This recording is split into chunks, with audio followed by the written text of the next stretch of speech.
मेरे राजनीति विज्ञान के साथियों, इष्ट मित्रों, प्रिय विद्यार्थियों, आप सभी का मेरे इस YouTube channel understand political with Sultan Singh में हार्दिक अभिनंदन है, स्वागत है। और आपके सभी के द्वारा जो प्यार दिया गया उन सभी का बहुत बहुत आभार। मैं आपके सामने जो अगला टॉपिक लेकर के आया हूँ उसका नाम है राजनीतिक शब्दावली। यह सीक्वेंस मुझे तुरंत ही आपके समक्ष लाना पड़ा। इसकी वजह है वो ये है कि आप सभी के द्वारा बेहद मांग की गई कि जो प्रतियोगी छात्र हैं उनके लिए ये बहुत ही सार्थक सिद्ध होगा।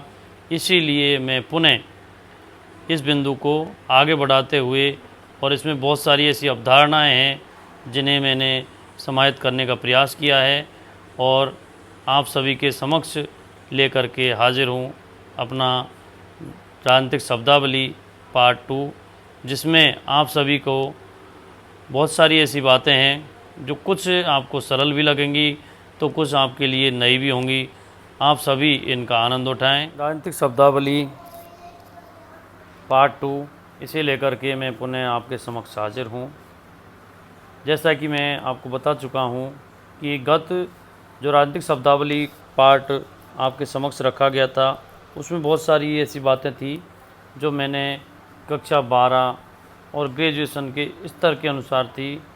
अगला जो पार्ट मैं आपके सामने अभी प्रस्तुत करने जा रहा हूँ राजनीतिक शब्दावली पार्ट 2, इसमें बहुत सारी ऐसी बातें हैं जो कक्षा 11, 12 और ग्रेजुएशन वाले विद्यार्थियों के लिए भी हैं और इसके साथ ही कुछ शब्दावलियों को मैंने क्लिष्ट जिन्हें हम कह सकते हैं जो कि प्रतियोगिता परीक्षाओं में काम आती हैं, उनको प्रतियोगिता परीक्षाओं के लिए लाभदायक हैं, उनको भी मैंने इसमें समावेश करने का प्रयास किया है। आशा करता हूं कि आप सभी को ये प्रयास बहुत ही पसंद आएगा और इसे आप सभी जितना हो सके अपने साथियों, अपने प्रतियोगिता परीक्षा की तैयारी कर रहे विद्यार्थियों के लिए भी प्रसारित करने का प्रयास करें। सभी प्रतियोगिता परीक्षाओं के लिए विशेष रूप से चाहे वो ऑब्जेक्टिव हों या लघुत्तरात्मक प्रश्न हो या कहीं कि निबंधात्मक, सभी तरह के प्रश्नों के उत्तर देने के लिए जो ये राजनीतिक शब्दावली है ये बहुत ही लाभदायक सिद्ध होती है। और इसका जो विद्यार्थी राजनीति विज्ञान का अध्ययन कर रहे हैं या भारतीय संविधान के बारे में समझ रहे हैं वो विद्यार्थी इसका बहुत ही महत्व समझते हैं। इसीलिए उनके द्वारा बार बार बहुत से मेरे ऐसे साथी हैं जिनके द्वारा ये कहा गया कि आप सर हमें ये शब्दावली का जो पार्ट 2 है या ज़्यादा से ज़्यादा हमें और अवेलेबल करवाने का श्रम करें। इसीलिए मैं आपके सामने लेकर के आया हूँ राजनीतिक शब्दावली पार्ट 2। इसमें सभी प्रकार के प्रश्नों को उत्तर देने में सहायता मिलेगी और इस शब्दावली में राजनीति विज्ञान के सिद्धांत और संविधान दोनों का समावेश करने का प्रयास किया गया है। इसलिए मैं पुनः से आपसे कहना चाहूँगा, निवेदन करना चाहूँगा कि इस शब्दावली को इस यूट्यूब चैनल के इस वीडियो को और मेरे चैनल को आप अवश्य सब्सक्राइब करें, इस वीडियो को आप शेयर करें, चैनल को भी शेयर करें ताकि इसका लाभ अधिक से अधिक विद्यार्थियों को मिल सके, तभी मुझे बहुत खुशी होगी। देखिए, पहला बिंदु इसका राजनीतिक शब्दावली का वो आपके समक्ष रखने जा रहा हूँ वो है कारपोरेट क्रॉसिंग। अब इसके बारे में हम बहुत सारी बातें जानते हैं लेकिन शब्द जैसे ही हमारे सामने आता है तो थोड़ा सा घबराहट होती है। कारपोरेट क्रॉसिंग क्या होता है? तो ये नाइजीरिया की संसद के भीतर दल बदल के लिए इस शब्द का प्रयोग किया जाता है। देखिए, दल बदल जो करते हैं उनके लिए कारपोरेट क्रॉसिंग शब्द का यूज़ किया जाता है। और ये कहाँ प्रचलित शब्द है? ये नाइजीरिया में। वहाँ सत्तारूढ़ और विपक्षी दल के लिए अलग अलग गलीचे बिछे हुए रहते हैं और जब कोई सदस्य अपने दल का त्याग कर विरोधी दल से मिलता है तो उसे गलीचा पार करना होता है। इसे ही फ्लोर क्रॉसिंग भी कहते हैं कि एक स्थान से दूसरे स्थान पर जाने की प्रक्रिया फ्लोर क्रॉसिंग भी कहते हैं। इसका मतलब क्या है कि दल बदल करने की का ही ये एक तरह से दूसरा नाम है कारपोरेट क्रॉसिंग। शून्यकाल, इसे 0 ओवर कहते हैं। संसद के दोनों सदनों में प्रश्नकाल के ठीक बाद का समय आमतौर पर शून्यकाल कहलाता है। यह 12 बजे प्रारंभ होता है और 1 घंटे चलता है। देखिए, संसद के जो सत्र हैं उन सदनों के दोनों सदनों के जो सत्र होते हैं उनके मध्य में, ठीक, दोनों सदनों में प्रश्नकाल के बाद में जो समय आता है उसे हम शून्यकाल कहते हैं, और ये 12 से 1 बजे का जो समय है वही समय होता है। नेक्स्ट आपके सामने है कटौती प्रस्ताव, कट मोशन इसे इंग्लिश में बोला जाता है। संसद में अनुदान की मांगों के समय वाद विवाद के दौरान विपक्ष के किसी सदस्य द्वारा यह प्रस्ताव लाया जाना कि मांग में कमी या कटौती की जाए, कटौती प्रस्ताव कहलाया जाता है। देखिए इसमें क्या है कि वाद विवाद के दौरान विपक्ष का कोई भी सदस्य यदि ये प्रस्ताव लाता है कि अमुक मांग में कमी या की जाए या कटौती की जाए तो वही कटौती प्रस्ताव कहलाएगा। इसका उद्देश्य किसी नीति पर बहस करना या किसी शिकायत की ओर ध्यान खींचना होता है कि इस वजह से इसमें कटौती की जाए, उसे ही कटौती प्रस्ताव कहते हैं। नेक्स्ट है पंगु सत्र या लंगड़ी बतख सत्र। देखिए इसमें सेशन के लिए ये शब्द दिया गया है, जिसमें लेमडक सेशन इसको बोलते हैं, कि एक विधानमंडल के कार्यकाल की समाप्ति एवं दूसरे विधानमंडल के कार्यकाल की शुरुआत के मध्य। देखिए एक विधानमंडल का कार्यकाल समाप्त हो रहा है और दूसरे विधानमंडल का अभी चुनाव होने वाला है या उसकी शुरुआत होने जा रही है, उसके मध्य का जो समय है, जिसमें मध्य के समय में संपन्न होने वाले सत्र को ही क्या कहेंगे, पंगु सत्र कहते हैं। दोनों के मध्य का समय है कि ऐसी स्थिति में कोई सा भी विधानमंडल वो कार्य नहीं कर रहा है या वर्किंग में नहीं है, लेकिन क्या है वो केवल सत्र में है, तो उस सत्र को पंगु सत्र या लंगड़ी बतख सत्र कहते हैं। देखिए नेक्स्ट बिंदु आपके समक्ष प्रस्तुत है, वो है संसदीय विशेषाधिकार, पार्लियामेंट्री प्रिविलेजेस। संसद के सदस्यों को प्राप्त कुछ विशिष्ट अधिकार संसदीय विशेष अधिकार कहलाते हैं। भारतीय संविधान के अनुच्छेद 105 और 194 में इसका उल्लेख है। संसद के जो सदन हैं, लोकसभा और राज्यसभा, दोनों के सदस्यों को कुछ विशेष अधिकार दिए गए हैं, जो कि आर्टिकल 105, 105 एंड आर्टिकल 194 में इनका उल्लेख किया गया है, जिन्हें ही संसद के विशेष अधिकार कहा जाता है। नेक्स्ट है राष्ट्रीय सरकार, नेशनल गवर्नमेंट जिसे कहते हैं। संकटकालीन परिस्थितियों में सभी राजनीतिक दल एकजुट होकर सरकार का गठन करते हैं। इस स्थिति में कोई भी दल विपक्ष में नहीं होता है। देखिए राष्ट्रीय सरकार क्या है कि पूरे देश की विशेष परिस्थितियों के लिए गठित की गई सरकार की संकटकालीन परिस्थितियों में सभी राजनीतिक दल इसमें एकजुट हो जाते हैं, किसी तरह की कोई खींचतान इसमें नहीं होती है, एकजुट होकर सरकार का गठन करते हैं। इस स्थिति में कोई भी दल विपक्ष में नहीं होता है, उसे ही राष्ट्रीय सरकार कहते हैं। नेक्स्ट है त्रिशंकु संसद या लंगड़ी संसद, जैसे इसके बारे में हम पहले भी बात कर चुके हैं। त्रिशंकु संसद या लंगड़ी संसद, हैंग पार्लियामेंट। यदि किसी आम चुनाव में किसी एक राजनीतिक दल को स्पष्ट बहुमत नहीं मिले तो ऐसी स्थिति में कई दलों द्वारा मिलकर सरकार बनाई जाती है। इस तरह के सदन को त्रिशंकु सदन कहते हैं। देखिए स्पष्ट है कि यदि किसी भी चुनाव में एक दल को स्पष्ट बहुमत नहीं मिल पा रहा है तो ऐसी स्थिति में उस दल के द्वारा कई दलों का सहयोग लिया जाता है और मिलकर के सरकार बनाई जाती है या बहुमत प्राप्त किया जाता है। तो इस तरह के सदन को त्रिशंकु सदन या लंगड़ा सदन या लंगड़ी संसद के नाम से जाना जाता है। नेक्स्ट है सामूहिक उत्तरदायित्व, कलेक्टिव रेस्पॉन्सिबिलिटी। इसमें क्या होता है कि संसदीय शासन तंत्र में, संसदीय जो शासन व्यवस्था है उसमें मंत्रिमंडल के सभी सदस्यों को सरकार के प्रत्येक निर्णय पर सामूहिक रूप से उत्तरदायी माना जाता है। मंत्रिमंडल के सभी सदस्यों को सरकार के प्रत्येक कोई भी डिसीजन हो रहा है उसमें सामूहिक रूप से उत्तरदायी माना जाता है। यदि उनकी नीतियों को संसद का समर्थन प्राप्त नहीं हो पाता तो संपूर्ण मंत्रिमंडल को त्यागपत्र देना होता है। यदि उनके किसी भी निर्णय को संसद का समर्थन प्राप्त नहीं है तो ऐसी स्थिति में संपूर्ण मंत्रिमंडल को त्यागपत्र देना होता है। इसीलिए सभी मंत्री एक साथ तैरते हैं और एक साथ डूबते हैं। इसीलिए सभी जो मंत्री हैं वो एक साथ तैरते हैं और एक साथ डूबते हैं। धन्यवाद प्रस्ताव। नेक्स्ट बिंदु आपके समक्ष प्रस्तुत है, वो है धन्यवाद प्रस्ताव, वोट फॉर थैंक्स। राष्ट्रपति के अभिभाषण के पश्चात संसद की कार्य मंत्रणा समिति द्वारा धन्यवाद प्रस्ताव पर चर्चा की सिफारिश की जाती है। इस चर्चा के बाद धन्यवाद प्रस्ताव पर मतदान होता है। देखिए ये राष्ट्रपति का जब भाषण प्रारंभ में या अंत में अभिभाषण हो रहा हो, उसके बाद में संसद की जो कार्यमंत्रणा समिति है वो इस प्रस्ताव को लाती है, जिसे धन्यवाद प्रस्ताव कहा जाता है। नेक्स्ट है निर्णायक मत, कास्टिंग वोट जिसे कहा जाता है।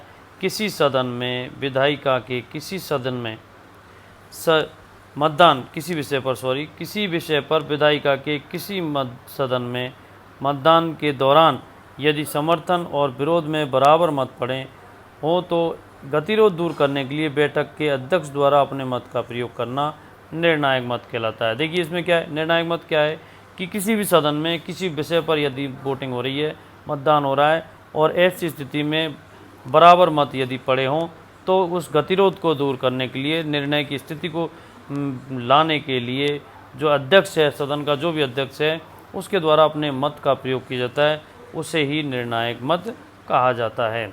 नेक्स्ट है महान्यायवादी, अटॉर्नी जनरल जिसको बोलते हैं। यह अधिकारी भारत सरकार को कानूनी मामलों में सलाह या परामर्श देता है एवं राष्ट्रपति के आदेशानुसार अन्य कानूनी कार्य करता है। इस पद का उल्लेख संविधान के अनुच्छेद 76 में किया गया है। इस अनुच्छेद के अनुसार भारत को कानूनी मामलों में सलाह मशवरा देने के लिए राष्ट्रपति के आदेशानुसार महान्यायवादी पद की व्यवस्था की गई है। नेक्स्ट है, ये बहुत महत्वपूर्ण टॉपिक है, बजट। ये इस शब्द की उत्पत्ति फ्रेंच भाषा के बूजट शब्द से हुई है, जिसका अर्थ है चमड़े का थैला। बजट एक प्रकार का अनुमानित आय व्यय का ब्यौरा होता है जो कि एक निश्चित अवधि के लिए प्रस्तुत किया, एक वित्तीय वर्ष के लिए प्रस्तुत किया जाता है। इसके अंतर्गत उन नियमों एवं प्रक्रियाओं का वर्णन होता है जिनके द्वारा कोष इकट्ठा किया जाता है और व्यय किया जाता है। देखिए बजट में दोनों बातें हों, आय और व्यय। आय और व्यय का ये ब्यौरा होता है और एक तरह से इसमें पूरे वित्तीय वर्ष का संपूर्ण ब्यौरा सम्मिलित होता है। नेक्स्ट है आप बिंदु आपके समक्ष है वो है लोक लेखा समिति, पब्लिक अकाउंट कमेटी। संसद की इस समिति द्वारा सार्वजनिक वित्त पर नियंत्रण हेतु सरकार के विनियोजन लेखों का सूक्ष्म निरीक्षण किया जाता है। वर्तमान में इसमें संसद के 22 सदस्य हैं, जिनमें लोकसभा के 15 और राज्यसभा के 7 सदस्य सम्मिलित हैं। संसद की इस समिति द्वारा सार्वजनिक वित्त पर नियंत्रण, जो पब्लिक फाइनेंस है, उस पर नियंत्रण के लिए सरकार के लेखों का जो सूक्ष्म निरीक्षण इस समिति के द्वारा किया जाता है। इस समिति में संसद के दोनों सदनों के सदस्यों को सम्मिलित किया जाता है। नेक्स्ट है प्राक्कलन समिति। ये लोकसभा की समिति होती है। इस समिति का मुख्य कार्य प्रशासनिक सुधारों में मितव्ययता लाने के लिए उचित सुझाव, मितव्ययता के लिए यह समिति सुझाव देती है। इसे ही प्राक्कलन समिति कहते हैं। इसमें लोकसभा के ही सदस्य होते हैं जो कि 30 सदस्य होते हैं। नेक्स्ट है अंकेक्षण या लेखा परीक्षण, जिसे ऑडिटिंग कहा जाता है। लेखांकन का तात्पर्य सभी प्रकार के वित्तीय लेन देन का सुव्यवस्थित एवं लिखित रूप से हिसाब रखना, अर्थात शासन की संपूर्ण आय और उसके समस्त व्यय के व्यवस्थित रूप से हिसाब किताब का नाम ही लेखांकन है। तो इसमें सभी प्रकार के वित्तीय लेन देन का सुव्यवस्थित हिसाब किताब रखना या व्यय का, आय व्यय का हिसाब रखना ही अंकेक्षण, लेखा परीक्षण या ऑडिटिंग कहा जाता है। नेक्स्ट है बिल या विधेयक। कानून निर्माण प्रक्रिया में विधानमंडल के समक्ष प्रस्तुत किया जाने वाला कानून का मसविदा, जो कि प्रस्तावित कानून है, विधेयक कहलाता है। देखिए कानून बनने से पहले कानून के लिए जो मसविदा तैयार किया जाता है उसे विधेयक कहते हैं। यह एक प्रस्तावित कानून होता है। ये इस पर पूरी इसकी कानून की प्रक्रिया गजट नोटिफिकेशन में प्रकाशन के पश्चात ही ये कानून बनता है। नेक्स्ट बिंदु आपके समक्ष है बुर्जुआ लोकतंत्र, बुर्जुअस डेमोक्रेसी। लोकतंत्र का वह रूप जिसमें शासन का सत्र व्यवहारतः पूंजीपतियों के हाथों में रहता है और आम चुनाव केवल ऐसे शासन के लिए जनसाधारण का अनुमोदन प्राप्त करने के लिए ही कराए जाते हैं। देखिए बुर्जुआ लोकतंत्र क्या है कि यह ऐसा लोकतंत्र जिसमें पूर्ण रूप से पूंजीपतियों का ही शासन हो, या पूरा शासन या शासन तंत्र है वो पूरा शासन तंत्र है वो पूंजीपतियों के हाथों में रहता है और आम चुनाव यदि वहाँ हो भी रहे हैं तो ऐसी स्थिति में उनका उद्देश्य केवल जनसाधारण का अनुमोदन प्राप्त करना ही होता है। इस तरह के लोकतंत्र को बुर्जुआ लोकतंत्र कहा जाता है। रक्त और लोह की नीति, ब्लड एंड आयरन पॉलिसी, अत्यंत कठोरता और दृढ़ता की नीति, जिसमें सरकार अपने लक्ष्य की पूर्ति के लिए कितने ही भीषण रक्तपात और संघर्ष को भी जायज़ समझे। देखिए, ब्लड एंड आयरन की जो पॉलिसी है, ये अत्यंत ही कठोर नीति इसको कहा जाता है। इसमें अत्यंत कठोरता और दृढ़ता को समाहित किया जाता है, जिसमें सरकार अपने लक्ष्य के लिए किसी भी तरह का कोई भी निर्णय ले सकती है, चाहे उसमें भीषण रक्तपात हो या संघर्ष हो। इस प्रकार की नीति को रक्त और लोह की नीति कहा जाता है। नेक्स्ट बिंदु आपके समक्ष है उपचुनाव, बाई इलेक्शन। विधानमंडल में रिक्त स्थान को भरने के लिए होने वाला चुनाव, जो कि आम चुनाव से भिन्न समय में करवाया जाता है, उपचुनाव कहलाता है। देखिए, बाई इलेक्शन में क्या होता है कि जो रिक्त हुआ है, किसी भी कारण से कोई पद रिक्त हुआ है, तो उस पद को भरने के लिए जो चुनाव कराए जाते हैं उन्हें बाई इलेक्शन कहा जाता है, उपचुनाव कहा जाता है। कॉकस, किसी भी दल के गिने चुने सदस्यों का समूह जो कि सभी नीतियां बनाते हैं और जिनकी इच्छा सर्वोपरि होती है, ये शिखर पर होते हैं। देखिए, जैसा कि हम इसको समझ पा रहे हैं, कॉकस सेल क्या होते हैं कि जो किसी भी राजनीतिक दल के जो उच्चतम शिखर पर 4 या 5 लोगों का जो समूह है, जिसमें गिने चुने सदस्य होते हैं, जिन्हें कि सभी देशवासी या सारे मतदाता जानते हैं, समझते हैं, उनके द्वारा ही नीतियों का निर्माण किया जाता है और उनकी इच्छा ही संपूर्ण दल की इच्छा मानी जाती है। ये शिखर पर होते हैं, उन्हें ही कॉकस कहा जाता है। करिश्माती नेतृत्व, देखिए, कैरिस्मेटिक लीडरशिप, व्यक्तिगत प्रतिष्ठा पर आधारित नेतृत्व। इस प्रकार के नेता के अनुयायी उसके स्वाभाविक गुणों को बढ़ा चढ़ाकर आंकते हैं। ऐसा नेता अपने अनुयायियों पर असाधारण प्रभाव डालने में समर्थ होता है। देखिए, करिश्माती नेतृत्व क्या है कि इस तरह का नेतृत्व जो कि अपनी व्यक्तिगत प्रतिष्ठा के आधार पर ही जाना जाता हो। इस प्रकार के नेतृत्व के लिए या इस प्रकार के नेता के जो भी अनुयायी होंगे या जो भी उसके मानने वाले होंगे, वो उसके गुणों का बहुत ही बड़ा चढ़ाकर महिमा मंडन करते हैं। ऐसे नेता अपना अनुयायियों पर असाधारण प्रभाव डालते हैं। अवरोध और संतुलन का सिद्धांत, चेक एंड बैलेंस थ्योरी। इस सिद्धांत के अनुसार शासन के तीनों अंग, विधायिका, कार्यपालिका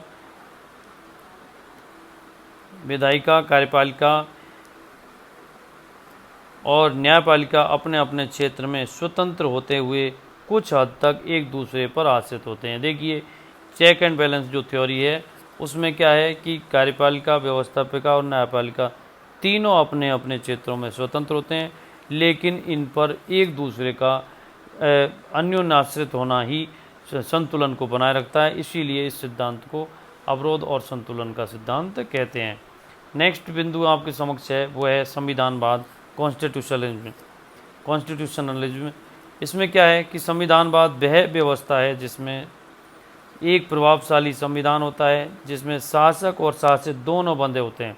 दूसरे शब्दों में सीमित शासन होता है। देखिए, संविधानवाद क्या है कि वह शासन व्यवस्था जिसमें कि संविधान प्रभावशाली हो और संविधान के अनुसार जो शासक है, जो शासन करने वाला, वो और जो शासित है, जनता है, दोनों संविधान से बंधे हुए रहते हैं, अर्थात दोनों पर अंकुश लगा हुआ रहता है, या कहें कि सीमित शासन होता है। इस प्रकार के शासन को संविधानवाद कहते हैं। नेक्स्ट है संवैधानिक विधि, कॉन्स्टिट्यूशनल लॉ। कानून का वह भाग जो प्रत्यक्ष रूप से संविधान और उससे संबंधित न्यायिक व्याख्याओं और निर्णयों पर आधारित होता है। कानून का वो भाग जो प्रत्यक्ष रूप से संविधान और उसके संबंधित न्यायिक व्याख्याओं और निर्णयों पर आधारित होता है, संवैधानिक विधि कहलाता है। आपका बहुत बहुत धन्यवाद। आपके द्वारा जो मेरे इस वीडियो को बहुत ही शांतिपूर्वक और उत्सुकतापूर्वक सुना, इसके लिए मैं तहे दिल से आपका शुक्रगुजार हूँ और आशा करता हूँ कि आपको ये जो वीडियो है बहुत पसंद आया होगा। और इसके साथ साथ ही मैं आपसे निवेदन करना चाहूँगा कि वीडियो को आप अधिकतम लोगों के लिए शेयर करें, जिससे सभी को इस वीडियो के संबंध में ज्ञान प्राप्ति हो सके और राजनीति विज्ञान की इन धारणाओं को जो जिनकी चर्चा हम कर चुके हैं उनको वो अच्छी तरह समझ पाएँ। यदि किसी भी प्रकार की किसी को भी कोई आपत्ति है या कोई उनका सुझाव है, तो उन सभी का हार्दिक स्वागत है, वो मुझे कमेंट बॉक्स में भेज सकते हैं। मेरे व्यक्तिगत जो आप फेसबुक अकाउंट है या कहें कि मेरा जो यूट्यूब अकाउंट है, उसमें आप लोग अपनी भावनाओं को, अपने सपोर्ट को या कहें कि अपने ऑब्जेक्शंस को आप शेयर कर सकते हैं। आपका बहुत बहुत धन्यवाद, आपका बहुत आभार।